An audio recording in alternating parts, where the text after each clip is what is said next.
आज हम लोग शुरू करने जा रहे हैं अपने क्लास 10th के चैप्टर नंबर 8 को। चैप्टर का नाम है हाउ डू ऑर्गेनिजम्स रिप्रोड्यूस।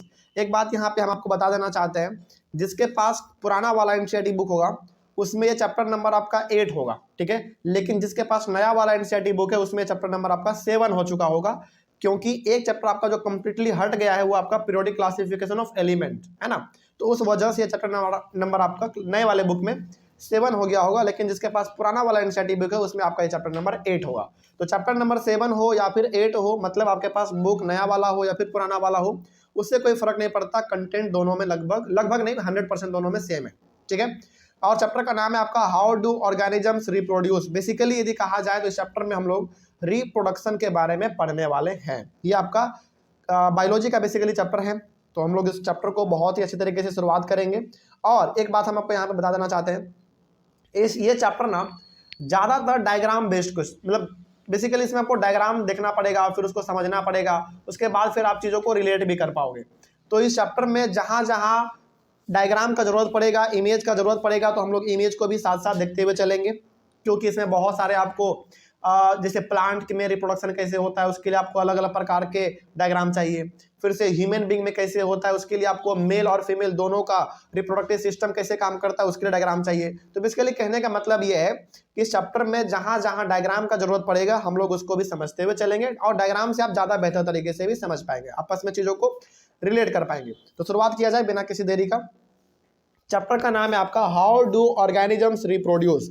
ये जो चैप्टर है ना, चैप्टर का हेडिंग यदि आप ध्यान से देखेंगे तो चैप्टर का नाम तो है ही, और ये चैप्टर का जो नाम है ना वो अपने आप में एक सवाल बन चुका है, क्योंकि लास्ट में क्वेश्चन मार्क दिख रहा है आपको। तो ये आपसे ये सवाल बेसिकली एनसीईआरटी कह रहा है टॉपिक के रूप में, चैप्टर के नाम के रूप में, कि आखिर ऑर्गेनिज्म कैसे रिप्रोड्यूस होता है, मतलब कोई भी लिविंग थिंग कैसे प्रोड्यूस होता है, यही हमारा क्वेश्चन है। और इस पूरे क्वेश्चन का जो जवाब है हम लोग इस चैप्टर में देने की कोशिश करेंगे। चलिए शुरुआत करते हैं।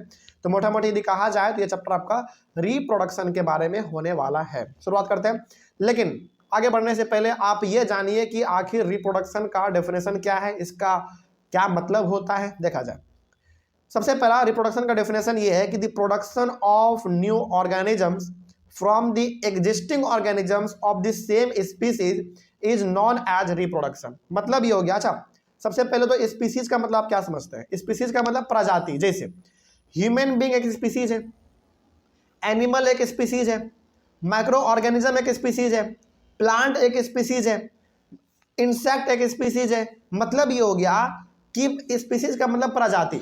अब आप समझो रिप्रोडक्शन का मतलब, अब आपको समझ में आएगा। जब एक एग्जिस्टिंग ऑर्गेनिज्म, मतलब कि जो लिविंग थिंग पहले से हमारे पास है, जब वो अपने बच्चों को जन्म दे देता है, यही हमारा कहलाता है रिप्रोडक्शन। सिंपल सी बात है। जैसे एग्जांपल के तौर पे आप ऐसे समझिए, एनिमल, क्या एनिमल एक स्पीसीज है, प्रजाति है? बिल्कुल है, ठीक है। जैसे एग्जांपल लेते हैं हम लोग काऊ का, यानी कि गाय का। गाय अपने बच्चों को जन्म देती है, तो गाय यहाँ पे जो बच्चों को जन्म दे रही है, वो जो गाय है वो तो पहले से एग्जिस्टिंग है ना, एग्जिस्ट करती है पहले से, मतलब कि वो पहले से है, उन्होंने अपने बच्चों को जन्म दिया, तो वही हमारा कहला जाएगा रिप्रोडक्शन। सिंपल सा, इसका डेफिनेशन बहुत सिंपल है। The production of new organisms from the existing organism. Existing organism मतलब हाँ, जो प्रजाति एग्जिस्ट करता है। जैसे गाय पहले से है हमारे पास, उसी प्रकार से मुर्गी पहले से है हमारे पास। तो जो पहले से है वो जब अपने बच्चों को जन्म देते हैं, यानी कि जब अपने ऑर्गेनिज्म को प्रोड्यूस करते हैं, तो वही हमारा कहलाता है रिप्रोडक्शन, ठीक है। आगे बढ़ते हैं फिर। In other words, reproduction is the creation of new living things from the existing living things. क्या रिप्रोडक्शन को हम दूसरे शब्दों में ऐसे नहीं कह सकते हैं क्या? बिल्कुल कह सकते हैं। दूसरे शब्दों में रिप्रोडक्शन को हम ये भी कह सकते हैं कि रिप्रोडक्शन का सिंपल सा मतलब है न्यू लिविंग थिंग्स का क्रिएशन होना। सही बात है। मतलब ये हो गया कि जैसे मान लीजिए कि आपके घर में ना एक, चलो आपके रिश्तेदार में मान लो कि एक बेबी ने जन्म लिया। मतलब क्या हुआ? मतलब ये हुआ कि आपके परिवार में एक नए लिविंग बीइंग का क्रिएशन हो गया। सिंपल सी बात है। तो रिप्रोडक्शन का सिंपल सा मतलब यही होता है कि एक नए लिविंग थिंग्स का क्रिएशन होना, एक नए लिविंग थिंग का रिप्रोड्यूस होना, वही हमारा रिप्रोडक्शन कहलाता है, ठीक है। आगे बढ़ते हैं फिर। उसके बाद पॉइंट है, reproduction is essential for the survival of species on this अर्थ। इसका मतलब क्या हुआ समझिए। इस स्टेटमेंट का मतलब क्या हुआ बहुत ध्यान से समझिएगा, और कई बार ना एग्जाम में ये पूछ लिया जाता है कि रिप्रोडक्शन क्यों जरूरी है। बात समझ में आ रही है? चलिए देखते हैं क्या लिखा हुआ है।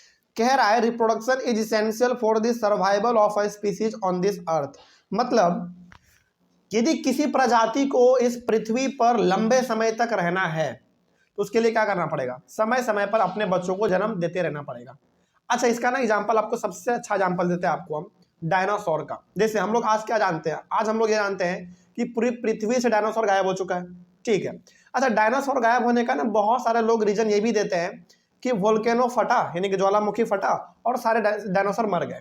पहला कुछ लोग ऐसे भी रीजन देते हैं, और कुछ लोग रीजन ये बताते हैं कि धरती हिला, धरती फटा यानी कि अर्थक्वेक आया और सारे डायनासोर उसी के नीचे चले गए, ऐसा कहते हैं। लेकिन आप एक खुद कॉमन सेंस अपना लॉजिक लगाइए, आप बताइए कि डायनासोर यदि हमारे पास था तो हर जगह पर होगा, इंडिया में भी, ऑस्ट्रेलिया में भी, अमेरिका में भी, हर जगह पर होगा, ठीक है। तो क्या हर जगह पर एक ही समय में धरती फटा होगा? बिल्कुल भी गलत बात है। उसी प्रकार से क्या हर जगह पर ज्वालामुखी एक ही बार में फट गया होगा? बिल्कुल भी नहीं। इसका मतलब है कि ये जो रीजन लोग देते हैं कि डायनासोर गायब हो गया, इसका मतलब है कि एक ही बार ज्वालामुखी फटा और सारे मर गए, या फिर धरती फटा और सारे डायनासोर उसी के नीचे चले गए। ये रीजन बहुत गलत है। इसका मतलब डायनासोर आज हमारे पास क्यों नहीं है, इसका सबसे बड़ा रीजन पता है? इसका सबसे बड़ा रीजन ये है कि उन्होंने अपने स्पीसीज को आगे बढ़ाया ही नहीं, यानी कि उन्होंने अपने बच्चों को जन्म दिया ही नहीं। यदि जन्म देते तो डायनासोर आज भी हमारे पास दिखता। उसी प्रकार से आप ऐसे समझिए, जैसे सपोज कीजिए कि आपके फैमिली मेंबर में 10-20 आदमी है, मान लीजिए। यदि वो अपने बच्चों को जन्म नहीं देंगे तो क्या आपका फैमिली आगे बढ़ पाएगा? नहीं बढ़ पाएगा, सिंपल सी बात है। उसी प्रकार से अब आप अपना फैमिली छोड़ो, पूरे ह्यूमन बीइंग के बारे में सोचो। अच्छा, एग्जांपल के तौर पे हमारे भारत का पॉपुलेशन आज 140 करोड़ है, ठीक है। यदि 140 करोड़ पॉपुलेशन है तो ऑब्वियस सी बात है उसमें आधा पॉपुलेशन महिलाओं का होगा। यदि महिलाएं अपने बच्चों को जन्म देना बंद कर दे, मुश्किल से मुश्किल 100 साल, 150 साल, 200 साल तक, क्या आपको इस पृथ्वी पर एक भी ह्यूमन बीइंग दिखेगा? बिल्कुल नहीं दिखेगा। इसका मतलब हो गया कि रिप्रोडक्शन इसलिए जरूरी है ताकि उस स्पीसीज का सर्वाइवल इस धरती पर हो सके, यानी कि लंबे समय तक यदि आपको टिकना है तो आपको बच्चे को जन्म देना पड़ेगा। जैसे हम लोग कहते हैं ना कि जैसे एग्जाम्पल के तौर पे बहुत सारे ऐसे कहावत हमारे इंडिया में है कि जब शादी ब्याह होता है तो सबसे पहले बड़े बुजुर्ग लोग कहते हैं कि खुशखबरी कब सुना रहे हो। इसका मतलब है कि भाई अपने बच्चों को आप जन्म दो, तभी आपका जनरेशन आगे बढ़ पाएगा, नहीं तो फिर आपका जनरेशन पीछे छूट जाएगा। तो यदि आपसे कोई पूछे कि रिप्रोडक्शन जरूरी क्यों है, इसलिए जरूरी है ताकि कोई भी स्पीसीज का जो सर्वाइवल है वो धरती पर बना रहे, वो कंप्लीटली खत्म ना हो जाए। जिस प्रकार से डायनासोर ने अपने स्पीसीज को आगे नहीं बढ़ाया, इसीलिए वो आज खत्म हो गया। बात समझ में आ रही है? आगे बढ़ते हैं फिर। तो यही हमारा है, यदि कोई पूछे कि रिप्रोडक्शन इसेंशियल क्यों है, इसलिए जरूरी है ताकि स्पीसीज का सर्वाइवल धरती पर रहे, यानी कि कोई भी प्रजाति धरती पर रहे, इसलिए रिप्रोडक्शन करना पड़ेगा, बच्चों को जन्म देना पड़ेगा, तभी आपका जनरेशन आगे बढ़ पाएगा। आगे, so living organisms produce more organisms of their kind to maintain the life of their species on this अर्थ।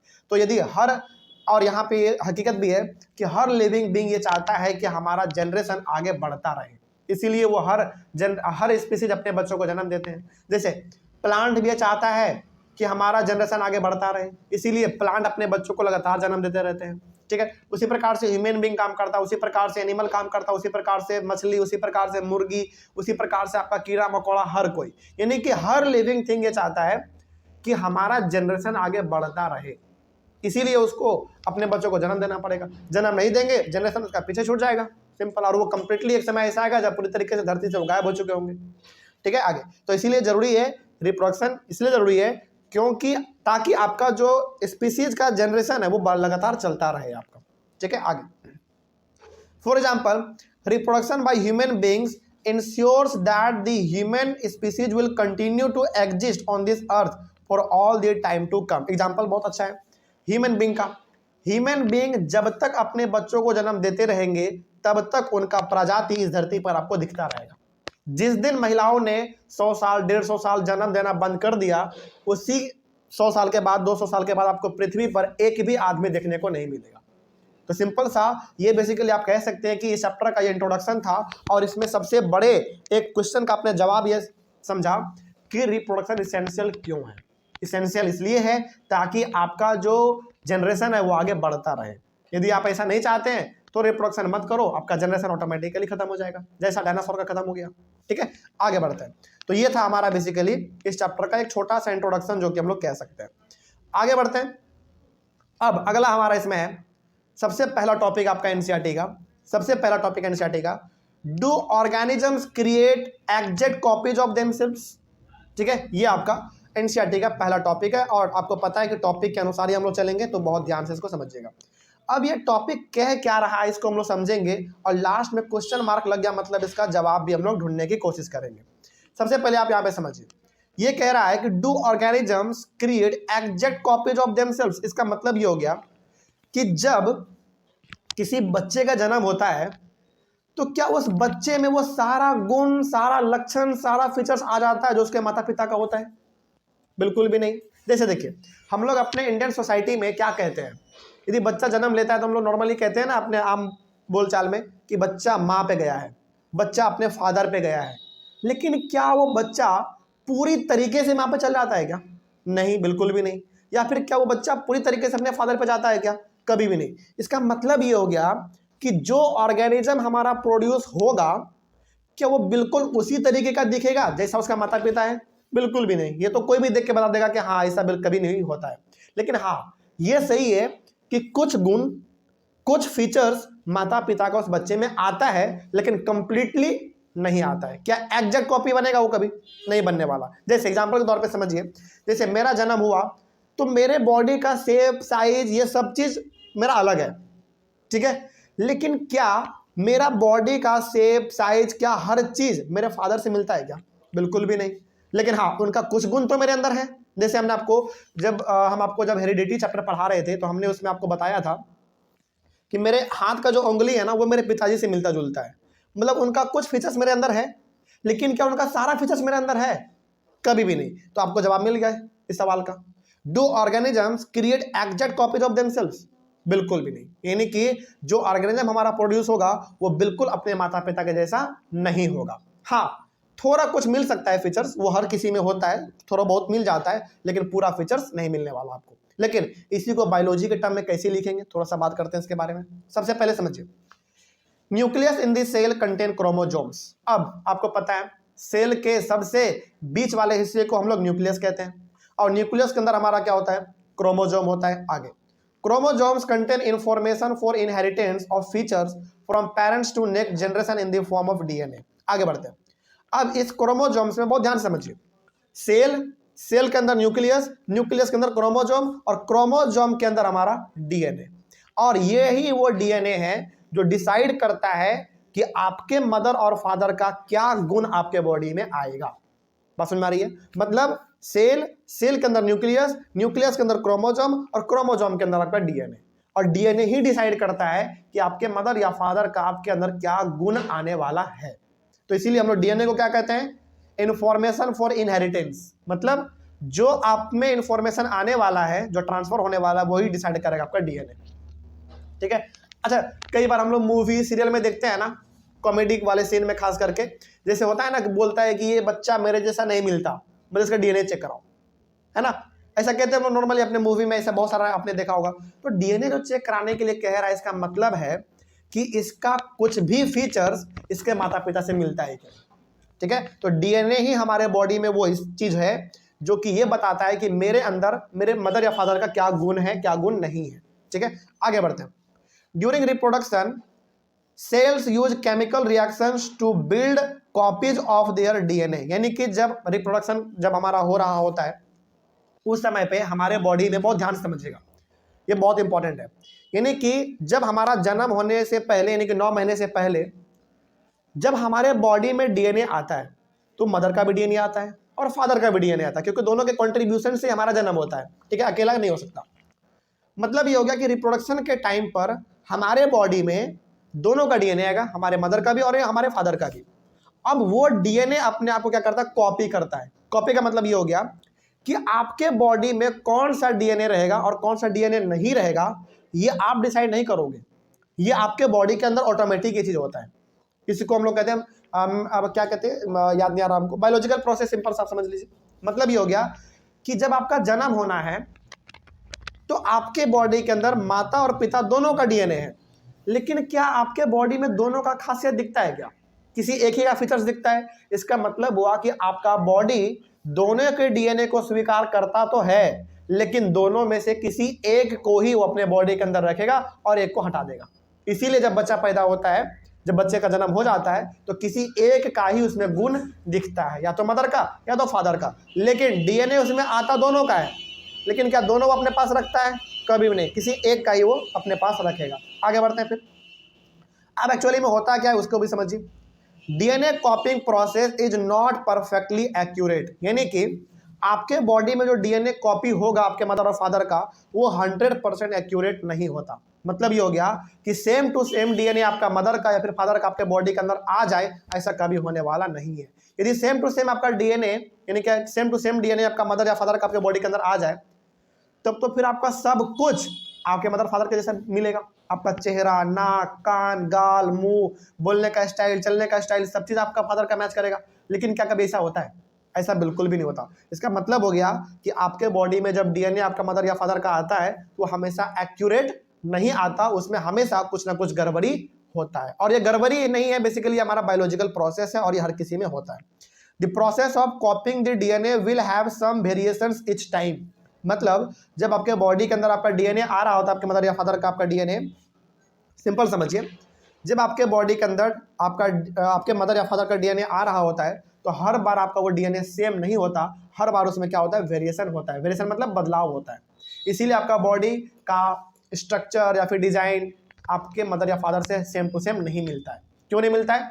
क्योंकि पहली बार डीएनए जो कॉपी हुआ आपके बॉडी के अंदर वो एक्यूरेट नहीं है, पहली बात। दूसरी बात, हर बार क्या दिखने को मिलेगा? वेरिएशन, यानी कि अलग अलग प्रकार का फीचर्स देखने को आपको मिलता है। As a result organisms look similar because their basic body designs are similar but may not be same to the original. मतलब ये हो गया कि जब आप पैदा ले लेते हो, जब आपका जन्म हो जाता है, तो आपके बॉडी का जो बेसिक स्ट्रक्चर है, यानी कि 2 हाथ, 2 पैर, नाक, कान, गाल, मुंह, ये सब होना, वो तो आपके पास रहेगा ही रहेगा। लेकिन ये कंपलसरी नहीं है कि आप सेम टू सेम अपने मदर या फादर के जैसा दिखोगे, ये कंपलसरी नहीं है। लेकिन फिर कंपलसरी क्या है? कंपलसरी है बेसिक बॉडी डिजाइन, 2 हाथ, 2 पैर, ये सब तो होना ही है। तो सो organisms do not create exact copies of themselves. तो यहाँ पे हम लोग लास्टली ये कह सकते हैं कि ऑर्गेनिज्म एग्जैक्ट कॉपी हमारा बनता नहीं है। तो यदि इस टॉपिक में कंक्लूजन हमको बताना हो तो हम केवल आपको इतना बताएंगे, और वो चीज़ आप याद रखिएगा कि जब भी किसी बच्चे का जन्म होगा तो उसके बॉडी का फीचर्स सेम टू सेम उसके मदर या फादर के जैसा मिलेगा? बिल्कुल भी नहीं। क्यों नहीं मिल रहा है? क्योंकि डीएनए सेम नहीं है।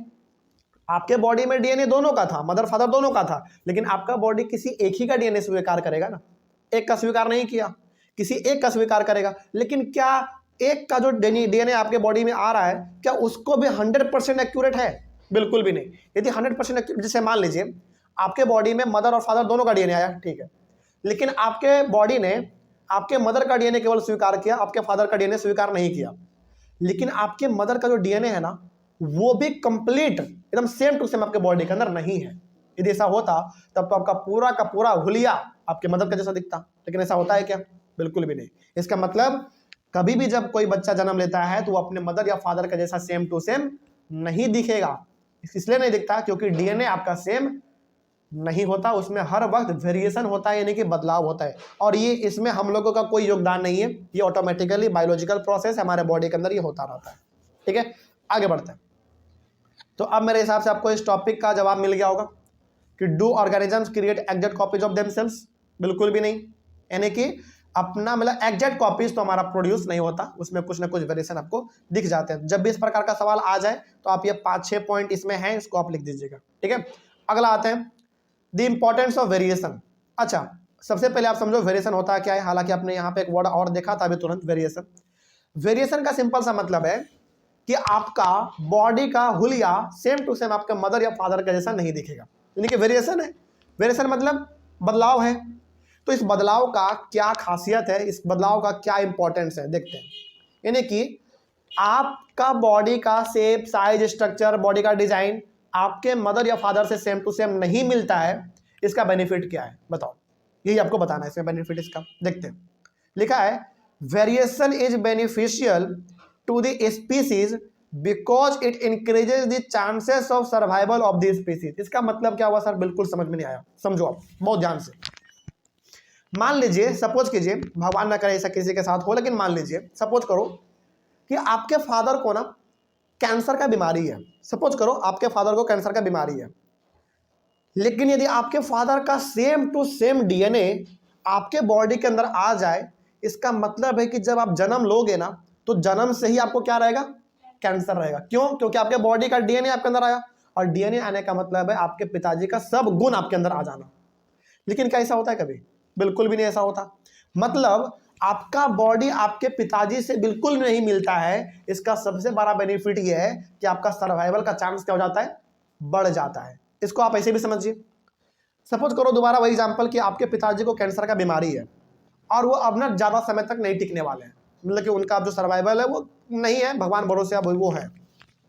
आपके पिताजी को कैंसर है, और वो आपके पिताजी का सेम टू सेम डीएनए आपके अंदर आ गया मान लो, लेकिन आपको तो कैंसर अब जन्म से रहेगा। यानी कि आपके बॉडी में जो डीएनए आया आपके फादर का सेम टू सेम यदि आ गया मान लो, हालांकि सेम टू सेम कभी आता नहीं है, लेकिन मान लीजिए आपको डीएनए सेम टू सेम मिल गया आपके फादर का कैंसर वाला, इसका मतलब बाय बर्थ आपके बॉडी में क्या रहेगा? कैंसर की बीमारी रहेगा। क्या उससे आपका सर्वाइवल ज्यादा टिक पाएगा? आप टिक पाओगे? नहीं टिक पाओगे। मतलब हो सकता है कि आप 10 साल 12 साल की उम्र में ही मर जाओ, डेथ कर जाओ। इसका मतलब हम यहाँ पे ये कह सकते हैं कि आपका बॉडी सेम टू सेम आपके फादर के जैसा नहीं मिलता है। इसका मतलब वेरिएशन है, अलग है आपका। इसका बेनिफिट क्या है? बेनिफिट ये है कि आपका सर्वाइवल का चांस ज्यादा है। आपको कैंसर नहीं, आपके पिताजी को कैंसर था लेकिन आपको कैंसर नहीं है, इसका मतलब आपका सर्वाइवल का चांस क्या हो गया? बढ़ गया। सिंपल सी बात है। तो वेरिएशन का ना अपने आप में एक इंपॉर्टेंस है। मतलब कि आपका बॉडी का स्ट्रक्चर हुलिया सेम टू सेम आपके फादर का जैसा नहीं मिलता है, इसका सबसे बड़ा बेनिफिट ये है कि आपका सर्वाइवल का चांस बढ़ जाएगा। कोई दिक्कत है इसमें? चलिए आगे बढ़ते हैं फिर।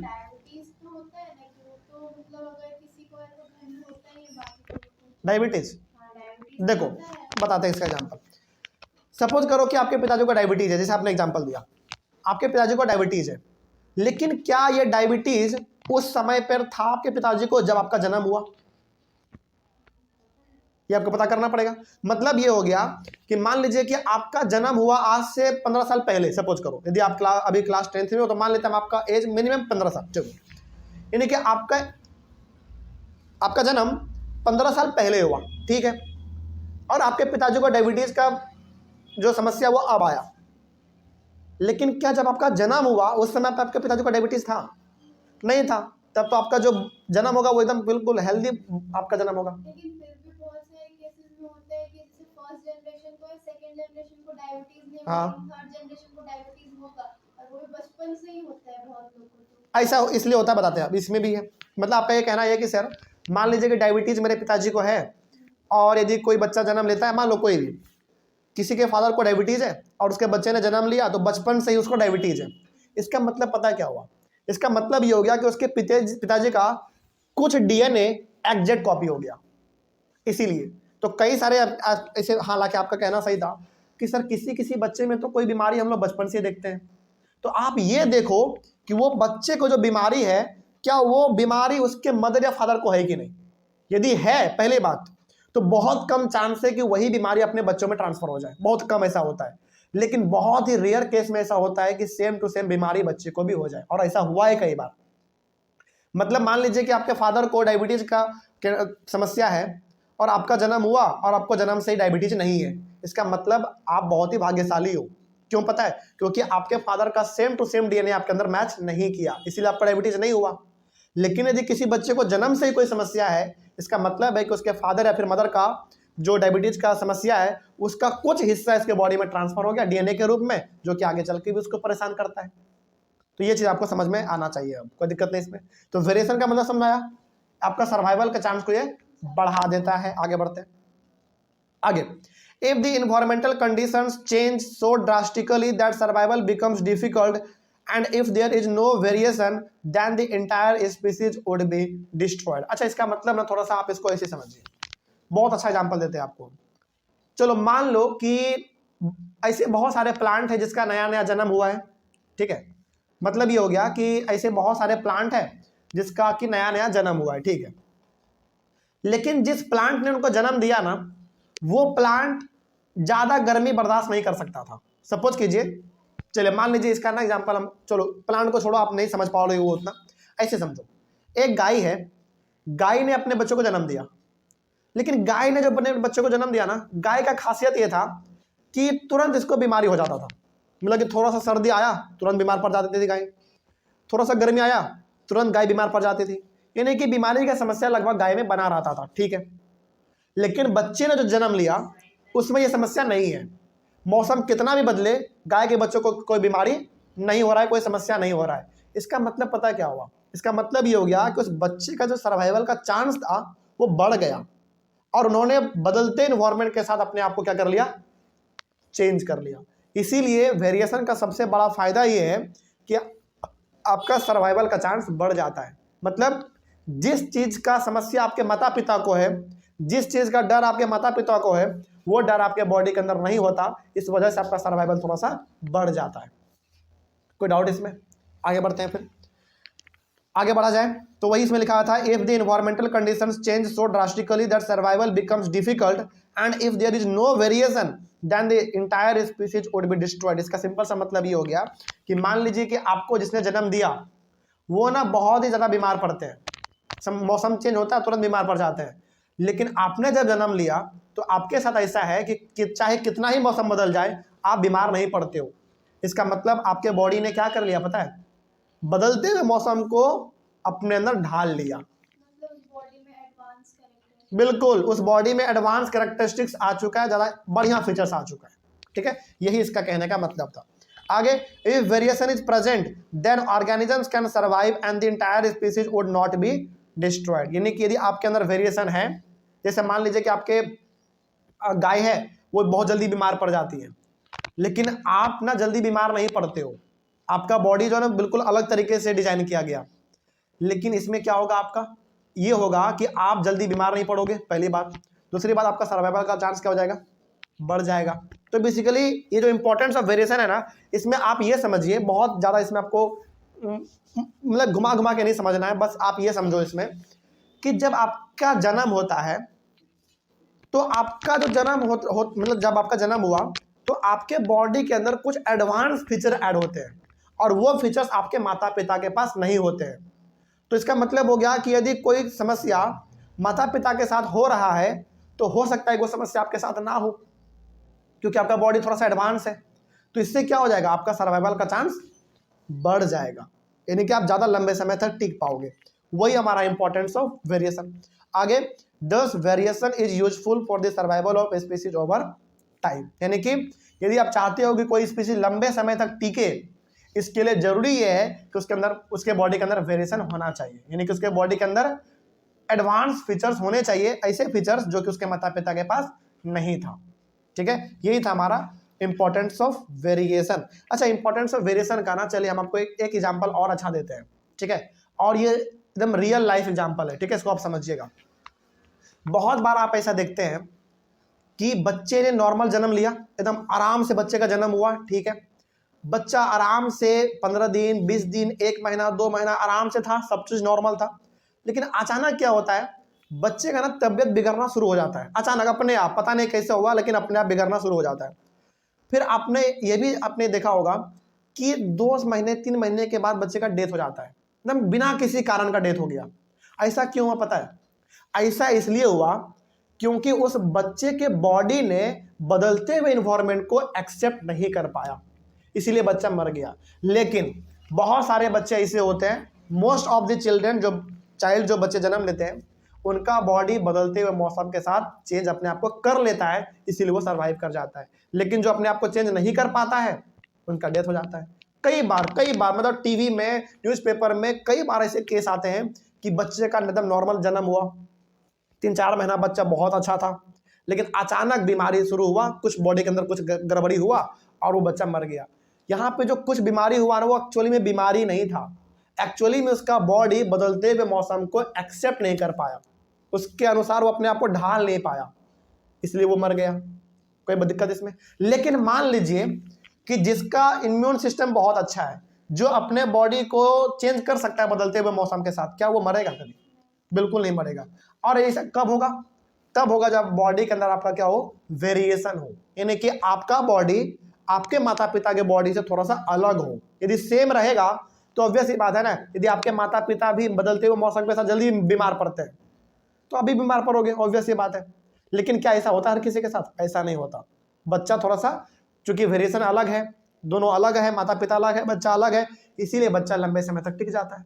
तो बेसिकली एक पॉइंट जो आपको इसमें लिखना है, चाहे आप इसको कितने भी अच्छे तरीके से सजा के लिखो, आपके ऊपर डिपेंड करता है, लेकिन एक बात आप उसमें जरूर ऐड कीजिएगा इस टॉपिक में, इंपॉर्टेंस ऑफ वेरिएशन में, कि वेरिएशन की वजह से स्पीसीज का जो सर्वाइवल है वो क्या हो जाता है, बढ़ जाता है। ये आपको जरूर लिखना है।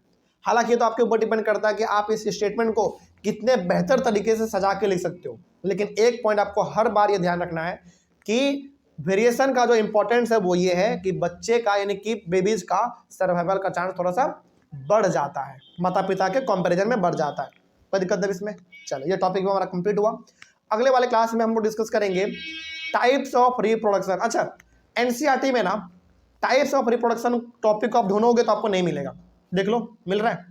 इंपॉर्टेंस ऑफ वेरिएशन के बाद कुछ अलग टॉपिक होगा आपके पास। हाँ, modes of reproduction used by single organism, ये वाला टॉपिक है। लेकिन इस टॉपिक को शुरू करने से पहले हम चाहेंगे कि आप टाइप्स ऑफ रिप्रोडक्शन समझो।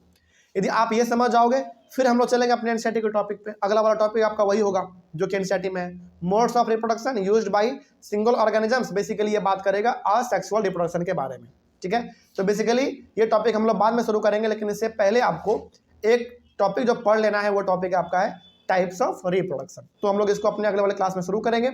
मिलते हैं अगले वाले क्लास में, तब तक के लिए थैंक यू वेरी मच।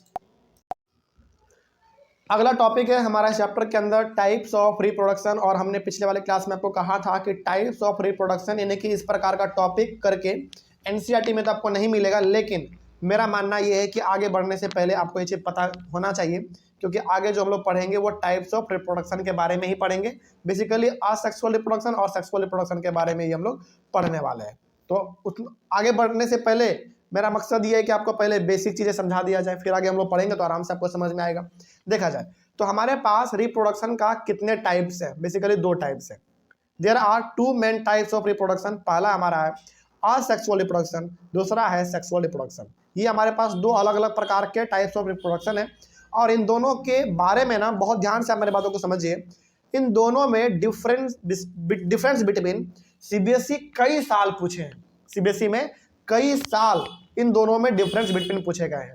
तो हमने यहाँ पे जो दोनों में लिखा है हमने पॉइंट, असेक्सुअल रिप्रोडक्शन और सेक्सुअल रिप्रोडक्शन में जो पॉइंट हमने लिखा है, दोनों में इस तरीके से पॉइंट लिखा गया है कि आप दोनों में डिफरेंस बिटवीन आराम से क्रिएट कर पाओगे, ठीक है। तो आप इसको सबसे पहले समझेंगे, और समझने के बाद डिफरेंस बिटवीन भी आप करते चलेंगे, ठीक है। चलिए शुरू करते हैं। तो सबसे पहले हम लोग शुरुआत करते हैं असेक्सुअल रिप्रोडक्शन, ये होता क्या है। सबसे पहले देखिए, the production of a new organism from a single parent without the involvement of sex cells।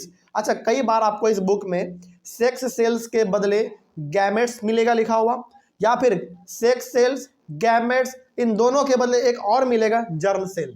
याद रखिएगा इस बात को, यानी कि बात करें गैमेट का, बात करें जर्म सेल का, या फिर बात करें सेक्स सेल का, इन तीनों का मतलब आपको सेम समझना है। और इन तीनों का मतलब सिंपल सा ये है, ह्यूमन बीइंग में स्पर्म और मेल में स्पर्म और फीमेल में एग, जिसको हम लोग कहते हैं। तो यही हमारा इसमें बात होगा।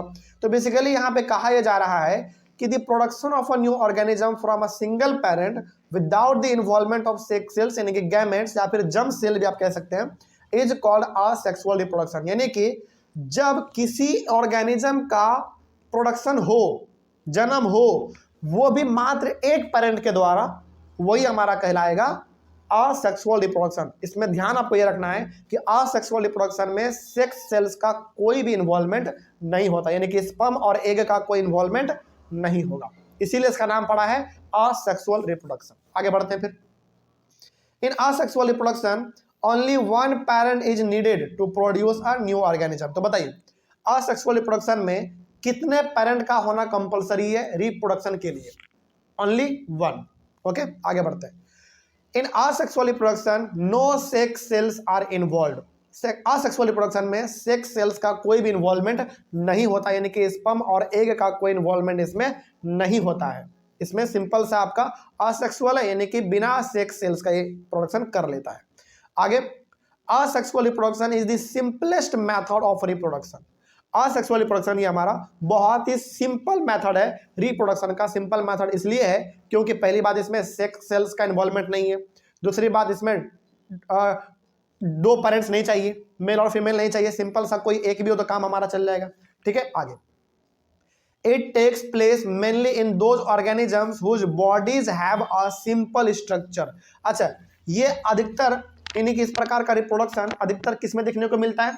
उसमें देखने को मिलेगा जिसका बॉडी का स्ट्रक्चर बहुत ही सिंपल है। बेसिकली ज्यादातर ये जो होता है ना वो यूनिसेलुलर ऑर्गेनिज्म में होता है, यानी कि जो ऑर्गेनिज्म हमारा मात्र एक सेल से मिलकर बना हुआ है उसमें ज्यादातर हमारा असेक्सुअल रिप्रोडक्शन देखने को मिलता है। तो यदि आपसे कोई पूछे कि बताइए असेक्सुअल रिप्रोडक्शन ज्यादातर किस प्रकार के ऑर्गेनिज्म में देखने को मिलेंगे, तो उस प्रकार के ऑर्गेनिज्म में देखने को मिलेंगे जिसका बॉडी का स्ट्रक्चर बहुत ही सिंपल सिंपल मतलब जो कि बहुत ही कम सेल से मिलकर बना हो, एक सेल, इस प्रकार से। ठीक है, आगे, so the simple animals, simple plants and microorganisms like bacteria reproduce by asexual reproduction method। यानी कि सिंपल एनिमल का मतलब वो माइक्रो ऑर्गेनिज्म या फिर वो एनिमल जो कि एक सेल से मिलकर बने होंगे।